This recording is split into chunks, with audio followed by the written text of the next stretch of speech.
This is KUGAN CASSIUS for IFL TV in association with Macklin's Gym Marbella. We're at the MGM Grand with me. I've got Billy the Kid Dib. How are you, sir? Good, mate. How you doing? Yeah. Well, you spotted me before I spotted you. I did. I spotted you, man, because I've been keeping up with all your videos. Do a great job and put some really good stuff out there. That's very flattering. Thank you very much. How are you enjoying Vegas? Yeah, it's good. I just arrived in this morning, but it's good to be out here. Soaking in all the hype, and got the chance to rub shoulders with some of the guys today, and it's going to be good to see Amir Khan do his business tomorrow. And also got my friends Victor Ortiz and Abner Myers on the card, so looking forward to seeing some good results tomorrow. Should be a good night, and there's also a good show at the Cosmopolitan for the top ranked bill as well. So yeah, it's an exciting weekend of boxing here in Vegas. So I know Oscar's got some fighters over there at the Cosmopolitan as well, but I'm guessing he's going to be sitting ringside watching Amir Khan do his business tomorrow, and so will I. Absolutely. You had a second round win, was it? Yeah, I fought last week, last Saturday, and I won via second round knockout.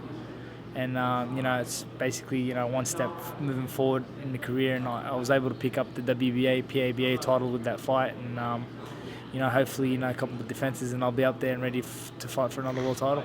Yeah, obviously an opponent you know very well, Gradovich, is in line to fight our Lee Selby he's from Wales, but from back home. So, do you know much about Lee Selby? I do. I think Lee Selby's a hell of a talent. I reckon he's a very skillful fighter, and not long ago he dismantled Joel Bronca.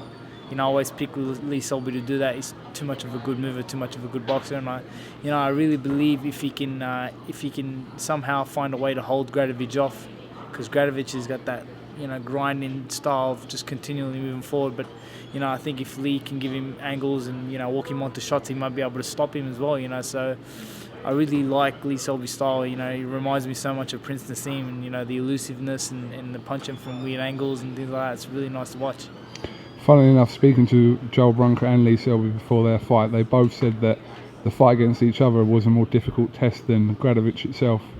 I never believed that for 1 second when I heard that. I always believed that if Joel Bronca thinks he's on the same level as Gradovich, then he's got news for himself, because he's obviously got numbers on himself, talking it up, thinking that he's bringing the same pressure as Gradovich.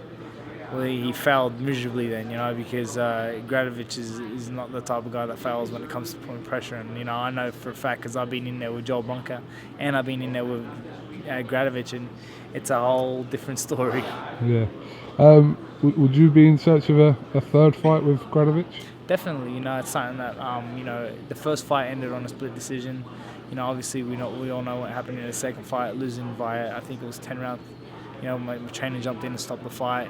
But now I'm fighting at 130, and hopefully somewhere down the line, maybe Gradovich and I can get in there and do it for the third time, and maybe third time lucky, huh?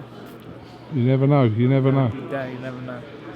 Obviously, you're signed under 50 Cent's promotional label. How's it working with? It's been a good journey. It's been a good experience, and obviously my 3-year term's coming to a close very soon, and it was an experience to work with 50. It's been an experience to work with him, and there's still a couple of fights left under the SMS banner, and we're going to see how it goes. Obviously, interesting, the ongoing between Floyd and 50. It's been running for a while now, and I don't know, there was sort of a little breakthrough the other day after a situation that happened with Floyd, and sort of some tweets going on. So you could see that as a breakthrough, or you could see it as maybe 50 taking another shot at Floyd. I don't really know. I didn't get too involved in that side of things, and I'm not sure what really happened to their relationship. All I know is when I first met 50, him and Floyd were really, really tight, and then shortly after it they fell out, and that was the end of the relationship with 50 and Floyd, and TNT fell apart, and that left me in the lurch, and that's how basically I ended up with SMS Promotions on the 50 Cent's banner. And I don't really know about their relationship. I don't really get too much deep into that stuff with them. So who's currently signed to SMS at the moment? At the moment, I'm not really sure. I don't really keep up anymore. To be honest with you, I think the only name that I know that's really signed to SMS is Gamboa. And but You know, I think 50 is really having problems at the moment. You know, securing HBO dates and things like that, and obviously with Gamboa getting beat, in his second last fight against Crawford, wasn't very good for the business. And I guess it takes time to build a product, and I think Gamboa and I are both caught up in that like building stage for 50 Cent. We'll just have to see where it goes from the future. Who do you think the best fighter is in your weight currently? I think the best super featherweight in the world today would definitely have to be Mikey Garcia. I think he's an explosive fighter. I think he's a hell of a talent, and such a talented fighter, and he's got a great trainer, his brother Robert Garcia. But I heard that he's now moving up in weight to lightweight. So I guess you could say that Uchiyama, the Japanese WBA world champion, you could say he's a great talent. He's undefeated.